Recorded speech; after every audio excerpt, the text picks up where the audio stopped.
For decades, Earth knew only peace.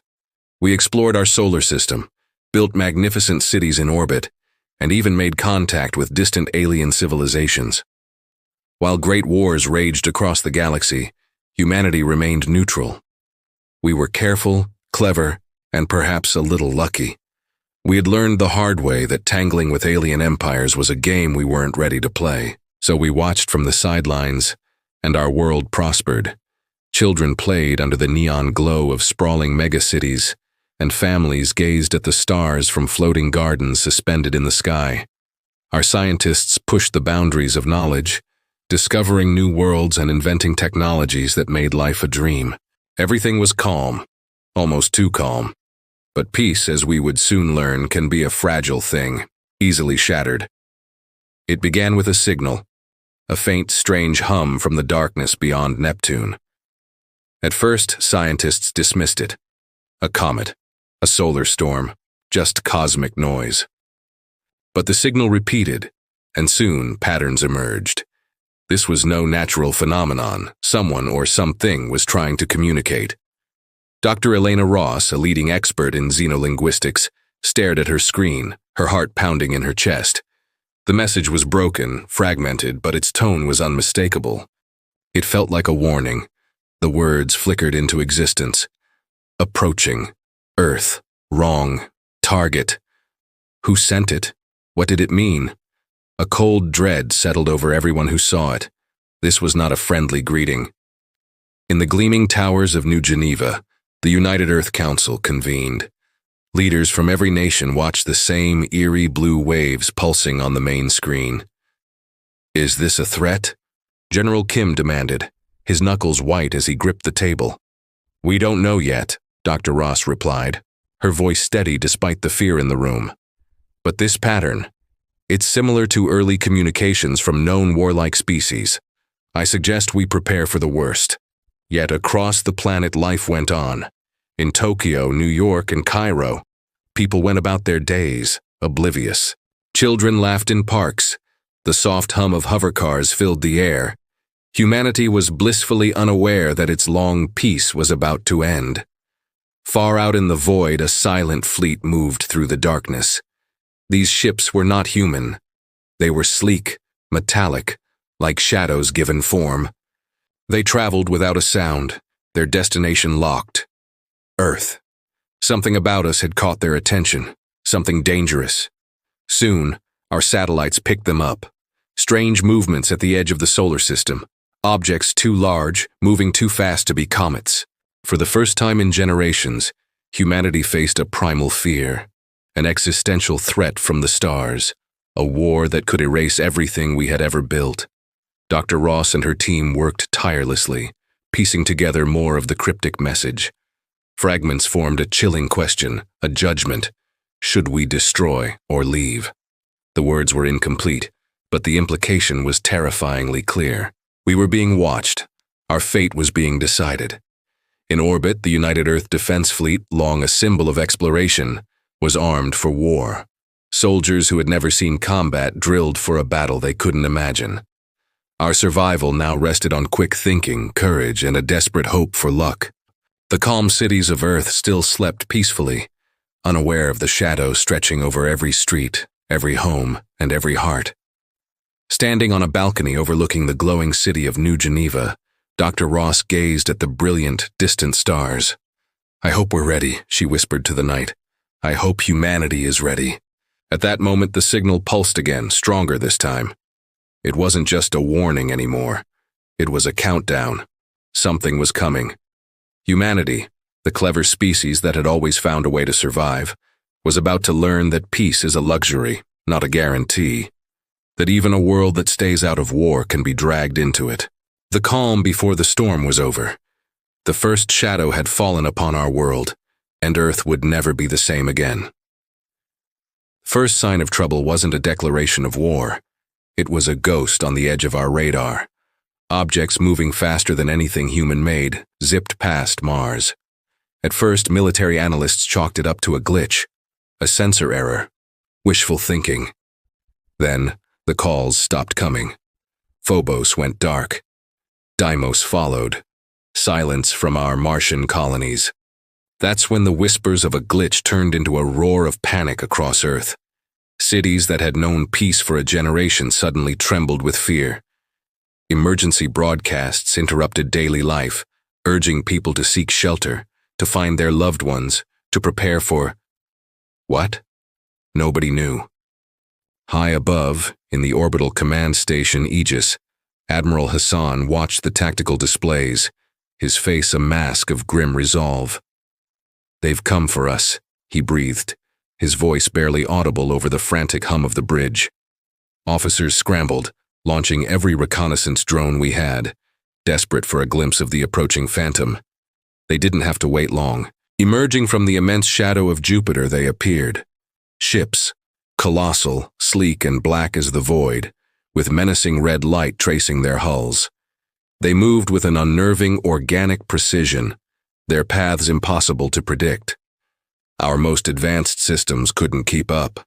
They were faster, smarter, and utterly alien. On the ground, horror replaced disbelief. The skies over New Geneva and other capitals lit up, not with fireworks, but with streaks of silent, deadly fire. Our missiles met theirs in a furious, voiceless clash high above the atmosphere. Down below, we could only watch as the night was painted with explosions, each one a testament to our powerlessness. Dr. Elena Ross, a brilliant xenolinguist, saw the pattern before anyone else. This wasn't a random blitz. They were surgically targeting our eyes and ears, communication hubs, spaceports, power grids. It was a classic strategy, executed with terrifying efficiency. They were trying to blind and deafen us before the real invasion began. Our small mining colony on the moon made a valiant, hopeless stand. Children cried in underground shelters, while miners turned soldiers fired uselessly at the encroaching shadows. Our lasers, our best defense, seemed to do nothing more than scratch their paint. One by one, the lunar outposts fell silent, leaving the moon's surface scarred and eerily still. Aboard the Aegis, Admiral Hassan knew a head-on fight was suicide. "We need to be unpredictable," he told his second-in-command. "We have to fight smarter, not harder." But on Earth, the first casualties were already making headlines. Families buried in rubble, entire districts plunged into darkness. Fear was a virus, and it was spreading fast.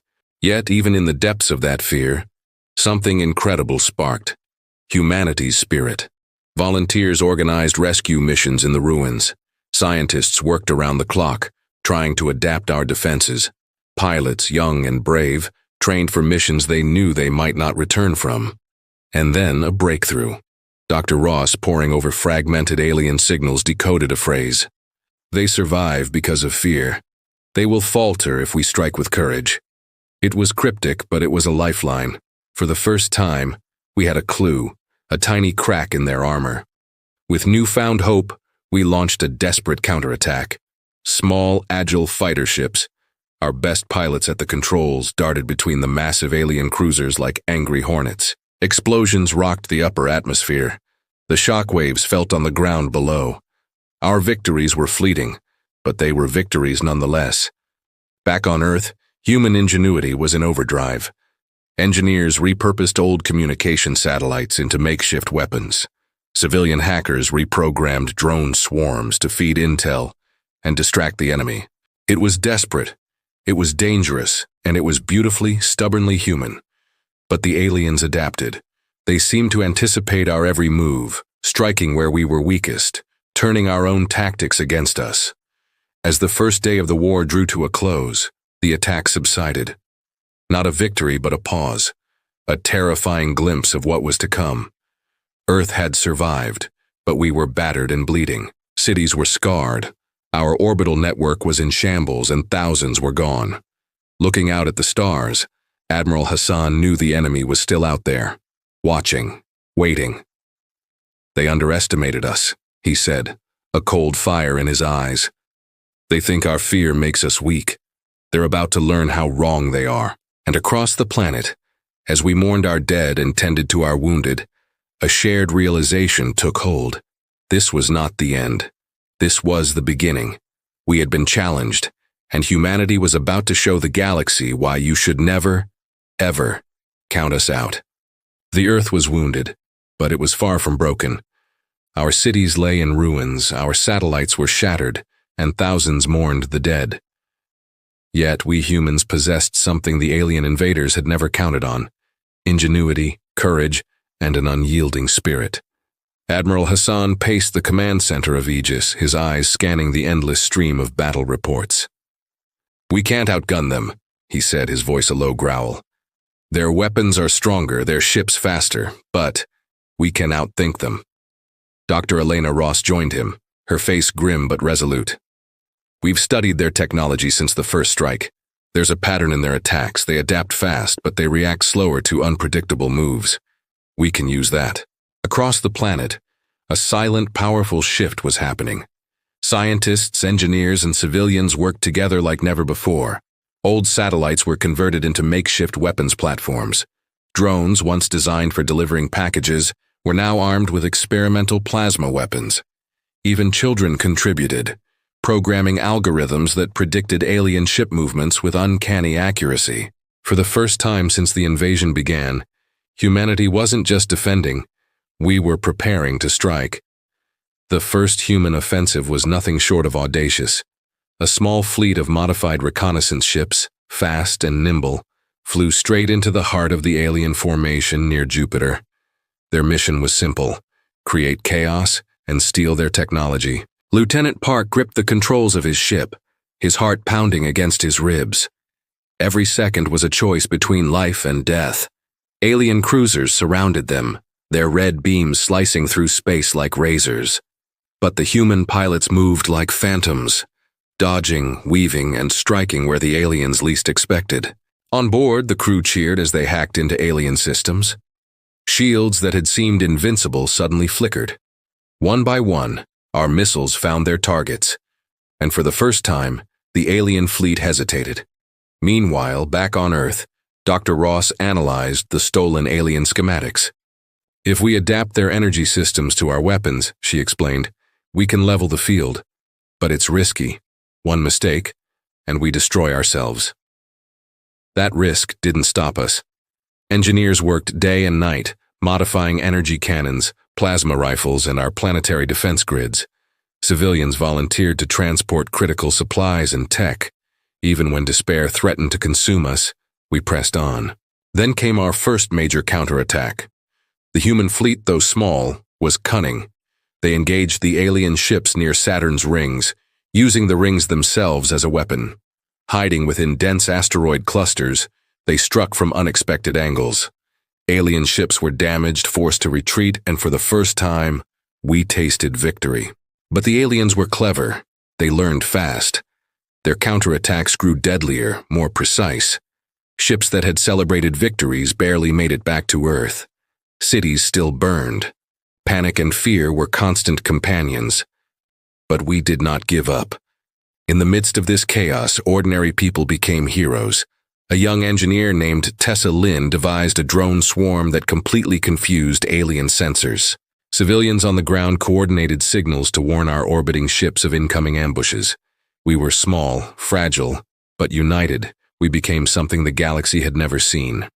Dr. Ross realized something profound. We humans survive because we adapt, because we fight with courage, because we refuse to surrender.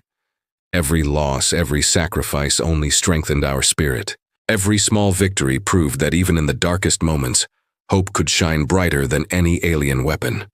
Before the next major engagement, Admiral Hassan addressed his fleet. "We are not the strongest, we are not the fastest, but we are humans. We fight, we endure, and we never give up. Tonight we show the galaxy what that means."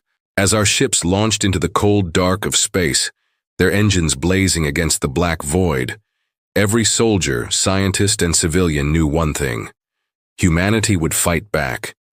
And even if the enemy was stronger, faster, and more advanced, they could never break the human spirit. The battle was far from over, but for the first time, Earth had struck a blow. And somewhere in the depths of space, the alien commanders realized something terrifying. They had underestimated humanity. We thought we had won. Small victories gave us hope, but the galaxy is a vast and unforgiving place. Beyond the rings of Saturn, In the cold, silent void, the invaders regrouped. Their silence was a new kind of terror. A suffocating pressure felt across millions of miles. This wasn't just another attack. This was something different. On Earth, Dr. Elena Ross and her team worked around the clock. They sifted through fragments of alien communications, intercepted during the first frantic battles. For weeks, it was just noise, a chaotic symphony of the unknown. But then, a pattern emerged, a language, one far older than humanity itself. As the pieces clicked into place, a chilling message was revealed. Humans are a virus. They spread too fast, too clever, too unpredictable. They must be eradicated. The words hit the leaders of Earth like a physical blow. This wasn't a war for territory or resources. It was a judgment. The enemy had watched us, studied us, and found us dangerous. Our creativity, our resilience, our boundless potential, these weren't virtues. To them, they were symptoms of a disease. Standing on the observation deck of the flagship Aegis, Admiral Hassan stared into the star-dusted abyss. "They don't see us as equals," he murmured, his voice heavy. "They see us as a plague, and they're here to wipe us out." Across the globe, panic began to curdle into fear.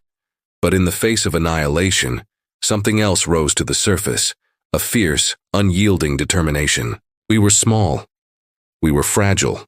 But we were alive, and we refused to be erased. Then they revealed themselves. Immense living ships emerged from the darkness, their hulls like jagged obsidian, their cores pulsing with a malevolent red light. They weren't just machines, they were sentient, ancient, and utterly merciless. You could feel the intelligence behind every calculated maneuver, every precise strike. Lieutenant Park, leading a recon squadron, flew dangerously close to one of the alien behemoths. From his cockpit, the ship seemed to breathe, its surface shifting and warping in the void. His sensors screamed with a terrifying discovery. The entire alien fleet operated as a single, coordinated mind, executing flawless attacks across light years in an instant. Back on Earth, Dr. Ross laid out the grim reality for the world's leaders. "These are not just invaders," she explained, her voice steady despite the gravity of her words. "They are an ancient race of predators. They have wiped out entire civilizations before us. They cannot be reasoned with. Diplomacy is not an option. Only survival is." For the first time, we truly understood. This wasn't a fight we could win with treaties or negotiations. We were prey. Earth was the hunting ground. Yet in the shadow of this overwhelming threat, humanity did what it has always done best. We adapted. Engineers worked feverishly, modifying our ships with radical new designs. Pilots trained in simulators, developing erratic, unpredictable flight patterns. Civilians organized, transforming society into a unified war machine, from distributing food to innovating new defensive technologies. The first full-scale encounter was a vision of hell. Beams of pure red energy sliced through the vacuum, vaporizing human ships in silent, brilliant flashes. The darkness was lit by a funeral pyre of explosions, leaving trails of twisted metal to drift for eternity. But in that chaos, we found an unexpected weapon, our own fear. Using decoys, feints, and wildly unconventional tactics, our fleets began to claw back. We weren't stronger, we weren't faster, but we were gloriously, defiantly unpredictable. Every ship we saved, every small victory we won, sent ripples of confusion through their perfect, unified mind. Admiral Hassan addressed his officers, his voice ringing with newfound conviction. "They see us as a chaotic infection. They cannot comprehend what we are capable of when we fight together, for each other. That is our strength." Dr. Ross agreed. "They think they are eternal and unbeatable, but they have never faced a species united by hope. That will be their undoing." As the alien fleet temporarily withdrew, leaving behind a scarred and battered solar system, we faced the devastating truth. This was only the beginning. But as fear lingered, courage burned brighter. We knew our enemy's mind. We knew they targeted us for the very things that make us human. Our cleverness, our adaptability, our spirit. And in that knowledge, we found our purpose. We will fight. We will endure. We will prove that no ancient predator, no matter how powerful, can extinguish the fire of humanity. The galaxy is about to witness what we are truly made of. The first assault was over, but Earth was bleeding. Our cities were shattered, our satellites reduced to space junk, and thousands of lives had been extinguished.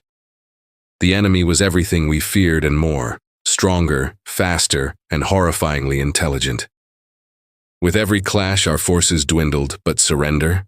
That was never an option. On the command bridge of the warship Aegis, Admiral Hassan's face was a mask of tension. "If we stay on defense, we lose," he declared, his voice cutting through the heavy air. "If we wait for them to strike, the planet dies. We have only one choice." At a nearby console, Dr. Elena Ross traced the lines of salvaged alien schematics. "We can fight back," she said, her voice a quiet but firm counterpoint to the Admiral's grim tone. "We can use their technology against them. If we succeed, we cripple their fleet. If we fail, Earth will be destroyed." It was a plan born of desperation, the kind of gamble that defined humanity's spirit. The strategy was audacious. A small, elite strike team would infiltrate the alien motherships to steal core technology and sabotage their power systems. Simultaneously, our scattered fleets would launch coordinated attacks from multiple directions, sowing chaos and dividing the enemy's attention. It was an all-or-nothing bet, with extinction as the price of failure. Lieutenant Park was chosen to lead the strike team. His ship, the Phoenix, was a Frankenstein's monster of human ingenuity and alien tech, armed with experimental weapons and shielded by energy systems that had never been tested in combat. As the Phoenix slipped through the blackness towards the first gargantuan mothership, a profound silence fell over the cockpit. The weight of their mission pressed down on every soul aboard. Outside, the alien vessel pulsed like a malevolent living thing. "Remember," Park's voice was a steady anchor in the sea of fear, "this is humanity's chance. We either fight smart or we die." Deep inside the belly of the beast, the team moved like ghosts, using the stolen schematics to bypass security, disable weapon arrays, and plant energy disruptors. Every step was a tightrope walk over an abyss. A single mistake, one miscalculation, and alarms would scream, sealing them in a metal coffin light years from home. Meanwhile, across the majestic rings of Saturn, our fleets engaged the alien forces. Our ships danced through asteroid fields, using the cosmic debris as cover, while unleashing a storm of plasma and energy beams. Drones broadcasted false signals, a clever ruse to draw the enemy's fire away from the infiltration team. Back on the Phoenix, the engineers achieved the impossible. They overrode a part of the alien ship's systems. The mothership shuddered as its shields began to flicker. But the aliens were no fools. Crimson beams of energy sliced through the darkness, narrowly missing the human ship as alarms finally blared to life. With tension at its absolute peak, Park and his team pushed onward, their only guides being raw courage and the relentless human will to survive. They reached the central core, planted the disruptors, and began their desperate escape. On Earth, the world held its breath, families huddled together, their eyes glued to anxious news feeds. The fate of our entire species rested on the shoulders of a few brave souls, millions of miles away in the cold, unforgiving void. And then, the moment of truth. The disruptors activated. A cascade of failures ripped through the mothership. Alien shields collapsed, weapons misfired, and a chain reaction of exploding systems tore the colossal vessel apart. The strike team barely escaped the blast, but their sacrifice had turned the tide. Humanity had landed its first real blow. A rare smile touched Admiral Hassan's lips. "We did it," he whispered. "We showed them. Humans are unpredictable. Humans are dangerous, and we will not be erased." Dr. Ross, though utterly exhausted, felt a surge of pride. We had risked everything, stared extinction in the face, and fought our way back from the brink. As the Phoenix returned to Earth orbit, the crew gazed down at the world they had just saved. Our cities were still in ruins, the skies still scarred from battle, but humanity had endured.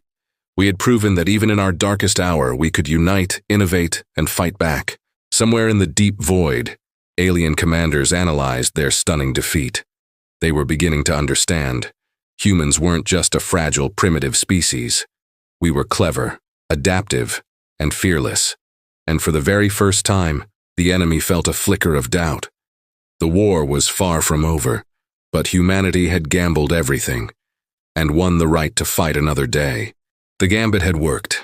Earth had survived, but the cost was immense. Our fleets were ghosts of their former selves. Our cities were still picking up the pieces, and the weight of every life lost pressed down on us all. Yet, for the first time since they arrived, a single defiant star of hope pierced the suffocating void. Inside the command center, Dr. Elena Ross pointed to a shimmering holographic display. "We found it," she announced to Admiral Hassan and his officers. Her voice was steady, cutting through the exhaustion in the room. "The enemy is ancient, powerful, but they have a critical flaw. They rely on fear and predictability. They adapt, yes, but only to what they expect. If we stop playing their game and start playing ours, we can win." Admiral Hassan's jaw was set. "Then we change the rules," he declared. "We hit them where they least expect it. We fight like humans, not like machines." The new strategy was audacious, almost reckless. A coordinated multi-front assault built on deception, speed, and maneuvers so daring they bordered on insanity. This wasn't about survival anymore. This was about taking the fight to them. Lieutenant Park's squadron of modified strike ships became phantoms in the cosmos. They used asteroid fields as cover, danced in planetary shadows, and used experimental cloaking tech to slip behind the enemy's main fleet. At the same time, swarms of drones lit up the enemy's sensors with false signals, creating a massive phantom fleet. The aliens took the bait, concentrating their forces, blind to the real threat creeping up behind them. The first clash was a storm of fire and light. Alien energy beams, impossibly precise, sliced through space, turning smaller human ships into clouds of vaporized metal. Explosions rocked our orbital stations, each one a gut punch. Every move was a gamble. Every second was bought with blood. But this time we were different. We were clever. We were fast. We used our smaller, nimbler ships to weave through their rigid formations, exploiting blind spots they never knew they had. Our missiles didn't just explode. They targeted vital engines and life support systems. Our hacking teams didn't just disrupt. They turned the aliens' own weapon arrays against them. For the first time, we saw them hesitate. We saw confusion ripple through their perfect cold ranks. On the ground, Dr. Ross was the conductor of this chaotic symphony. "Now, hard to port. Engage their rear guard. Don't follow patterns. They're watching for patterns." Her voice, calm yet urgent, was the lifeline connecting every pilot, every captain, every soldier. We trusted her, and we fought with a ferocity they had never anticipated. For the first time in this war, we were dictating the flow of battle. Those once invincible alien dreadnoughts now faltered. Small victories began to snowball into a landslide. Our unpredictability was our greatest weapon. Then came the moment that would define the battle. The flagship, the Phoenix, led a desperate charge straight into the heart of the alien fleet. Using the energy disruptors we had reverse-engineered, they tore down the command ship's shields.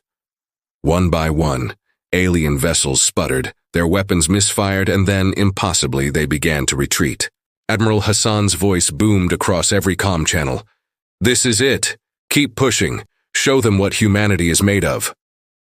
The alien commanders, beings of ancient logic and flawless calculation, simply could not process it.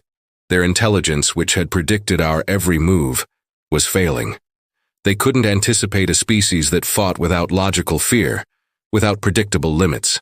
By the time the last alien ship warped away, our own losses were heavy. But our morale, it had never been higher. Earth had won, and the galaxy had been put on notice. We weren't just survivors.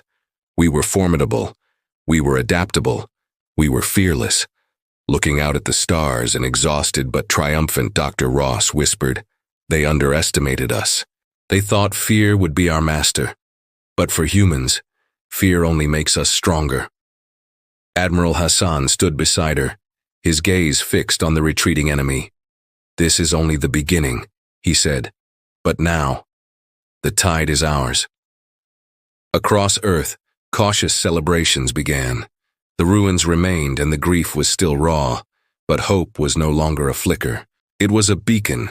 The aliens expected fear and they found courage. They expected weakness and they found unity. As we rebuild, retrain, and prepare for what comes next, one truth echoes across our world. Earth is no longer just a planet to be defended. Humanity has become a force to be reckoned with. The war is far from over, but the tide has finally turned. The alien fleet was in retreat. For the first time in months, the skies over Earth were free from the terrifying red beams of their weapons. The suffocating shadow of fear that had gripped every one of us finally began to lift. But this victory, it didn't come cheap. Our cities bear deep scars, our orbital defenses are shattered, and we've lost so many, too many to count. Yet through it all, humanity endured. And in the end, that's what matters most. Standing on the observation deck of the orbital station Aegis, Admiral Hassan watched the last remnants of the enemy fleet vanish into the infinite black. His voice, when he spoke, was a steady anchor in the storm we'd just weathered. "We have survived. We have fought against impossible odds. And we have won. For now. But make no mistake, this is only the beginning." Standing beside him, Dr. Elena Ross, looking utterly exhausted but with a fire in her eyes, nodded in agreement. "We know their weakness now," she said. "They fear what they can't predict. They fear courage. They fear our unity. Humanity has shown them we are not weak. That knowledge, that is our new weapon." Down on Earth, a cautious celebration was underway. The mood in the streets wasn't one of wild joy, but of profound relief. Strangers embraced. Survivors held their loved ones close, their tears a mix of sorrow and gratitude. All around, heroes without capes, firefighters, medics, volunteers worked tirelessly to clear the ruins, to bring order back from chaos. And for the first time in what felt like a lifetime, children could look up at the night sky and see stars, not threats. We had been tested by fire, and we remembered the price of survival. But humanity doesn't just endure. We adapt. We learn. Up in orbit, our engineers were already at work, repairing damaged stations and, incredibly, retrofitting our own ships with captured alien technology. We were learning from our enemy, turning their strength into our own. Every single improvement, every small piece of knowledge gained, meant a better chance for survival the next time. Aboard the starship Phoenix, Lieutenant Park felt the immense weight of what they had just accomplished. He looked at his crew, his family forged in battle, and said quietly, "We fought, we risked everything, and we're still here. The galaxy might see us as small, fragile, but after this, they will never ever forget us." Back on the ground, Dr. Ross addressed a gathering of the world's brightest minds and leaders. "We survived because we are clever. We survived because we are adaptable. And we survived because, when it mattered most, we stood together as one. The galaxy may have thought us weak, but today, we proved them all wrong. But even in victory, we remained vigilant." Faint signals from distant systems suggested the enemy was regrouping, learning from their defeat just as we were. This war was not over. There will be new threats. There will be new battles. But Earth is no longer a helpless planet waiting for its fate. We are stronger now, smarter, more united than ever before. Standing together in the silence of space, Admiral Hassan and Dr. Ross gazed out at the stars. The void still looked endless and dangerous, but it no longer filled them with dread. "They will come back," Hassan stated, a simple fact. "They always do," Ross replied, a faint smile on her lips. "But so will we. Always." For decades we had stayed out of galactic conflict. Now we have faced the impossible and have emerged victorious. We are scarred, we are battered, but our spirit is unbreakable. The galaxy has learned a valuable lesson. Humanity may be small, but we are relentless, we are brilliant, and our courage is beyond measure. As we rebuild our world and prepare for whatever comes next, One truth shines brighter than any star. Earth will survive. Humanity will endure, and no one will ever underestimate us again. For the first time in months, a quiet stillness settled over the earth. The skies, once choked with the shadows of alien warships, were clear again. Down below, cities rose from the rubble, their skeletal frames a testament to the war we had endured and the victory we had clawed back from the brink. Humanity had stared into the abyss and proven its strength. But this peace, it felt fragile, like a thin sheet of ice over a deep, dark ocean. The stars, once just twinkling points of light, now seemed to hold a different meaning. They whispered a warning on the solar winds. The galaxy is watching, and new dangers are gathering in the infinite darkness. From the peak of the newly rebuilt command tower in New Geneva, Admiral Hassan gazed out at the horizon. His focus wasn't on the recovering world below, but on the vast, silent void that began where our atmosphere ended. "We survived," he said, his voice a low rumble of steel and conviction. "We survived because we adapted, because we united, and because we fought with everything it means to be human. But survival isn't a one-time achievement. It's a constant state of readiness. We have to be ready for anything." Dr. Elena Ross stepped up beside him, her hands cradling a small, pulsating device salvaged from the wreckage of the alien mothership. "We learned a great deal from them," she noted, her eyes fixed on the device's soft glow. "Their technology, their military strategies, and their greatest weakness, their fear of our unpredictability. We've grown stronger, faster, smarter, but the galaxy is so much bigger than we ever imagined. This victory, it's not the end, it's only the beginning." That sentiment echoed across the globe. A new kind of energy pulsed through humanity. In hidden labs, scientists reverse-engineered alien technology, unlocking secrets that would leapfrog our understanding by centuries. In sprawling shipyards, engineers worked around the clock, not just rebuilding, but upgrading our orbital defenses. And on the ground, ordinary civilians, once spectators to their own potential extinction, now trained for defense, transforming themselves into a planet-wide militia. Humanity had been fundamentally changed. We were no longer a reactive species, waiting for monsters to knock on our door. From now on, we would meet the future head-on, ever vigilant, and utterly unafraid. High above, in the silent dance of orbit, new guardians kept watch. The strike carrier Phoenix, along with its sister ships, patrolled the vast emptiness of our solar system. The brutal lessons of the war were etched into their every protocol. Vigilance is survival. Every patrol, every training simulation, every single maneuver was a stark reminder to the cosmos. Earth is no longer defenseless. We are now a force to be reckoned with. Yet, even as a fragile sense of hope returned, a new mystery began to unfold. On Dr. Ross's screens, deep in the command center, strange signals flickered into existence.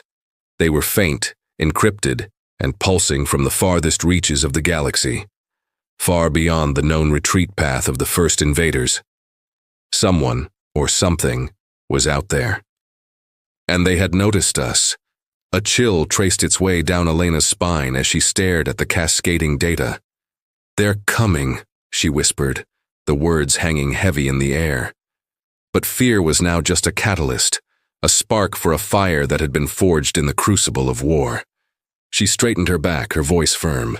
"And this time, we will be ready." Below, on the surface of a healing planet, people looked up at the night sky, not with fear, but with memory.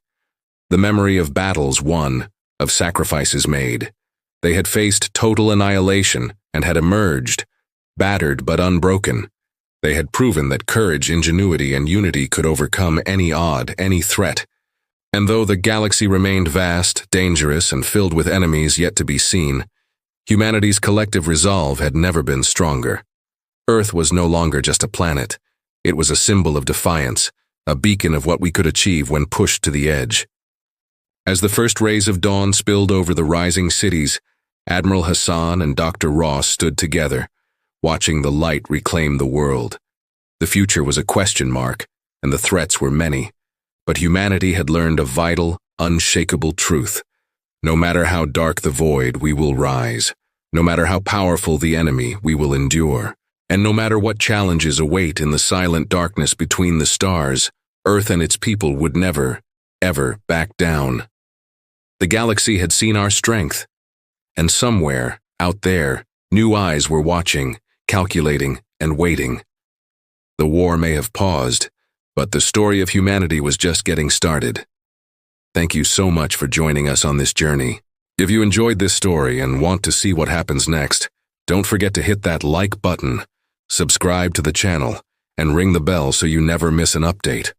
We'll see you in the next one.